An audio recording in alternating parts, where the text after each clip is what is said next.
जय माँ इंद्राक्षी, जय अम्बे। इंद्राक्षी धाम में दर्शकों आप सभी का हम हार्दिक स्वागत करते हैं। आज के दिन जिन जातकों का जन्मदिवस है, मैरिज एनिवर्सरी है, उन सभी को हमारी तरफ से बहुत बहुत शुभकामनाएं। आज छोटा सा सब्जेक्ट है लेकिन आपकी भ्रांति को दूर करने वाला है। जैसे ही श्राद्ध पक्ष प्रारंभ होते हैं, बहुत लोग पूजा पाठ छोड़ देते हैं। लोगों के मन में ये भय होता है या बातें होती हैं कि क्या श्राद्ध पक्ष में हम पूजा पाठ करें या नहीं, दैनिक पूजा करें नहीं, गुरु मंत्र पढ़ें या नहीं। तो आज आपकी बहुत सारी भ्रांतियों का समाधान साधना, दैनिक साधना के लिए जो है वो आज हम करने वाले हैं। तो आइए पहले आज का हम पंचांग देखें, आगे की चर्चा करते हैं।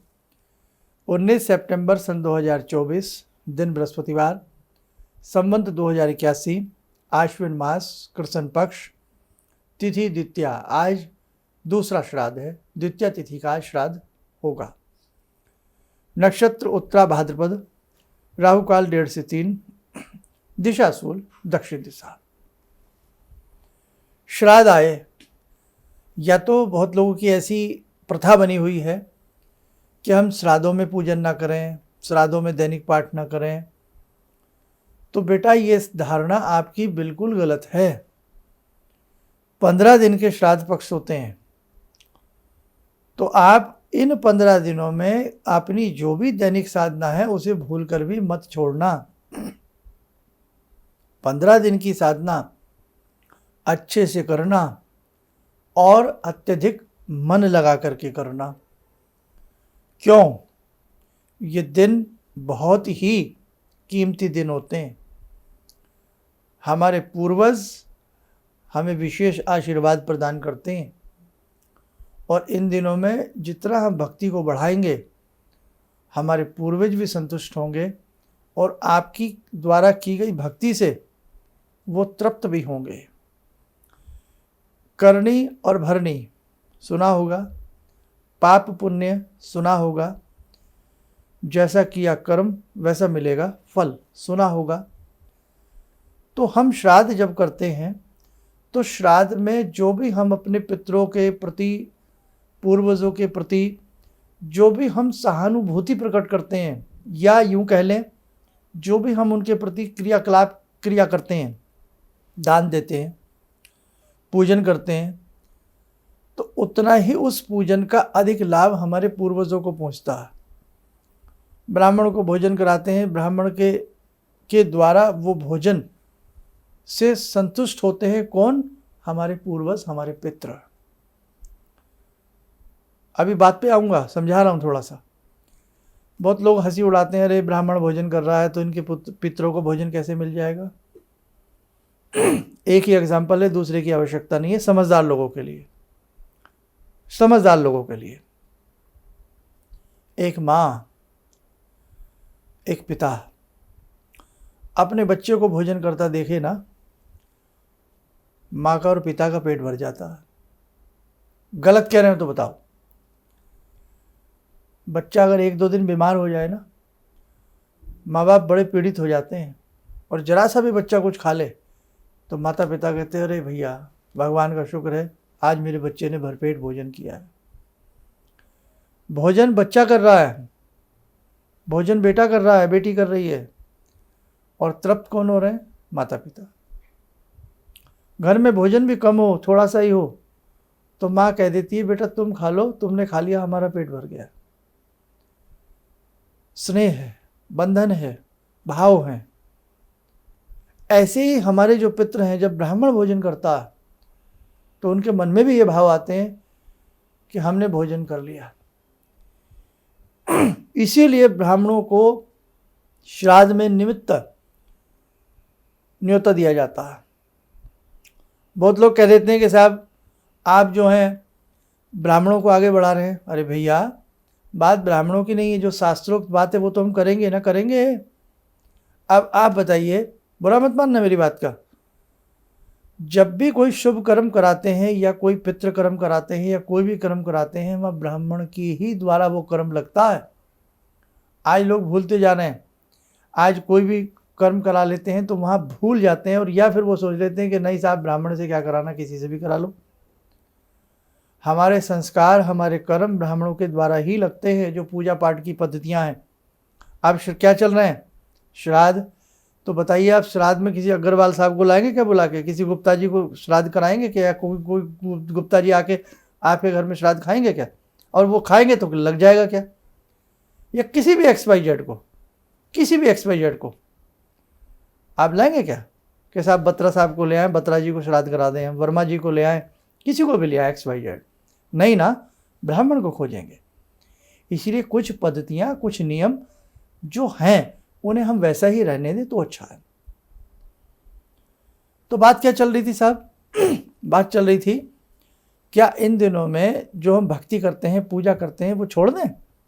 कदापि नहीं। इन दिनों में जो भी आप दान करते हो, जो भी कुछ करते हो, वो आपके पितरों को पहुंचता है। आपके पितृ संतुष्ट होते हैं, तृप्त होते हैं। अगर पितृ किसी प्रेत योनि में पड़े हैं, अगर पितृ किसी योनि का भोग भोग रहे हैं, और आप इस धरा पर रहते हुए जो भी शुभ कर्म कर रहे हैं, वो उनके उस कर्म को कमजोर बना देगा। अर्थात यदि वो कोई यातना झेल रहे हैं वहाँ पर, तो वो यातना कम हो जाएगी। इसलिए बेटे, श्राद्ध पक्ष जब आए, इनमें तो बहुत ब्रह्मचर्य का पालन होता है, शुद्धता आती है। 15 दिन के लिए बहुत लोग ऐसे हैं, बड़े नियम संयम से अपने पितरों को याद करते हैं। तो ये 15 दिन आप अच्छे से अपनी दैनिक साधना करें, अपने गुरु मंत्र को पढ़ें, गायत्री मंत्र को पढ़ें। किसी प्रकार का कोई दोष नहीं है। किसी बहेलिए की बातों में मत आना कि इन दिनों में दीप ना जलाएं, इन दिनों में जोत ना करें, इन दिनों में धूपबत्ती ना करें, इन दिनों में पूजा ना करें। क्लियर? इसलिए कभी किसी की बातों में मत आना इस प्रकार की। देखो, आप समझदार हैं, लेकिन कई बार आपकी समझदारी ना काम नहीं करती। कई बार आप किसी भी बातों में फंस जाते हैं। इन 15 दिनों में मुझे ये बताओ, कोई रोटी खाना छोड़ेगा? कोई टीवी देखना छोड़ेगा? कोई मोबाइल पे बात करना छोड़ेगा? कोई बाजार जाना छोड़ेगा? कोई दुकान जाना छोड़ेगा? व्यापार करना छोड़ेगा? बैंक की छुट्टी होगी? सब कुछ चलेगा ना? तो भक्ति क्यों छोड़ रहे हो भैया? खाओगे भी, सोओगे भी, मनोरंजन भी करोगे, हास्य प्रमोद भी करोगे, लेकिन ये कहाँ की बात आ गई साहब, हम 15 दिन हम पूजा नहीं करेंगे? ये सवाल आते हैं हम लोगों के पास, हम सुनते हैं, तभी उनका आंसर हम आपको किसी एपिसोड के माध्यम से दे देते हैं। तो बेटा, सब कुछ क्लियर मैंने कर दिया। जब तुम सब कुछ करोगे, भक्ति नहीं करोगे, ये क्या बात हुई? तो इसलिए ध्यान रखना, ये 15 दिन बहुत सुंदर तरीके से भक्ति को करो, भगवान को भजो। आपके पितृ भी संतुष्ट होंगे, आपका ये लोक और परलोक भी सुधरेगा। चलिए, समय हो चला आज की ध्यान साधना का। जुड़ते हैं जगत जननी मंगल करणी भगवती जगदम्बा से। ॐ सिन्दूरारुणविग्रहां त्रिनयनां माणिक्यमूलस्फुरात् स्तारानायकशेखरं स्मितमुखी भापेन वाक्षोरुवां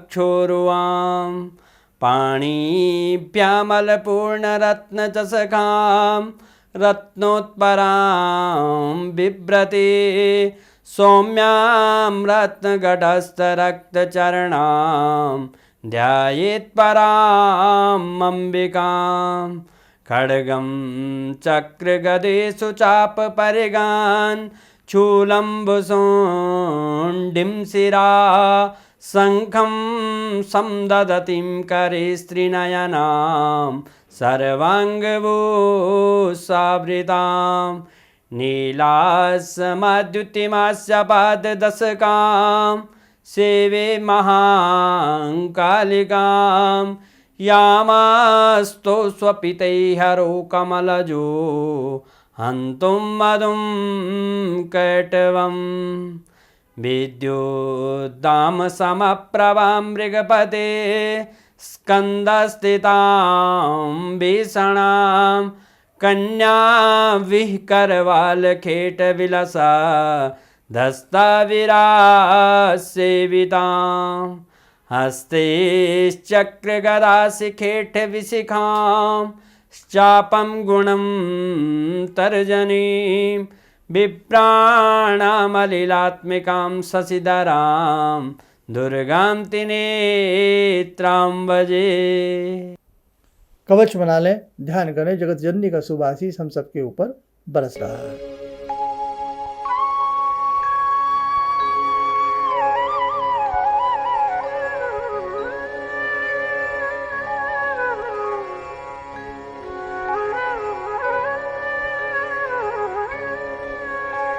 ओम बोलते हुए नेत्र खोलें, सामान्य हो जाएं।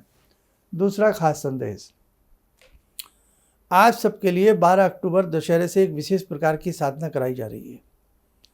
इस साधना में आप कोई भी सम्मिलित हो सकता है, भाग ले सकता है, बहुत बढ़िया लाभ मिलेगा। निःशुल्क साधना है, कोई भी इससे जुड़ सकता है, औरों को भी जोड़ सकता है। अनुपम लाभ होंगे इस साधना के। धीरे धीरे सारी चीज़ें इस साधना के बारे में हम बताते रहेंगे और ये साधना 30 से 40 दिन के बीच की पड़ाव की रहेगी। इस साधना के बहुत सारी चीज़ें हमने साधना का एक विशेषांक बनाया था कि 12 अक्टूबर से प्रारंभ होने वाली एक विशेष साधना, उसे आप सुन लेना। बाकी इसका 1-2 विशेषांक हम और बना देंगे, इसके बारे में गंभीरता गहराई से बता देंगे, वो भी सुन लेना। रजिस्ट्रेशन प्रारंभ हो चुके हैं और रजिस्ट्रेशन के लिए कुछ नहीं करना, आपको अपना नाम, नंबर, फ़ोन नंबर लिखवाना है सुबह 11 बजे से शाम के 5 बजे के बीच में। आप सब लोग स्वस्थ रहें, सुखी रहें। इन्हीं शुभकामनाओं के साथ हम अपनी वाणी को विराम देते हैं। जय जय अम्बे। भगवान से जुड़ो और भगवान से जुड़ने का जरिया आपने बताया, बहुत अच्छा लगा, बहुत धन्यवाद। और सनातन धर्म को जिंदा रखने के लिए आप जो प्रयास कर रहे हैं वो बहुत सराहनीय है। हम लोग को मौका मिला है, हम लोग भाग्यशाली हैं जो आपके करीब आने का हम लोग को मौका मिला है। किसी भी समस्या के समाधान के लिए मिले प्रसिद्ध हस्तरेखा एवं वास्तु विशेषज्ञ प्रोफेसर धर्मेंद्र शर्मा जी से। नोट: शिविर में भाग लेने हेतु एवं व्यक्तिगत रूप से मिलने के लिए कॉल करने का समय सुबह 10 बजे से शाम 6 बजे तक। हमारे विभिन्न ज्ञानवर्धक कार्यक्रम देखने के लिए आप हमें अभी सब्सक्राइब करें, बेल आइकन को प्रेस करें ताकि आप देख सकें हमारा कार्यक्रम सबसे पहले। और अधिक जानकारी के लिए फेसबुक पेज को लाइक करना न भूलें।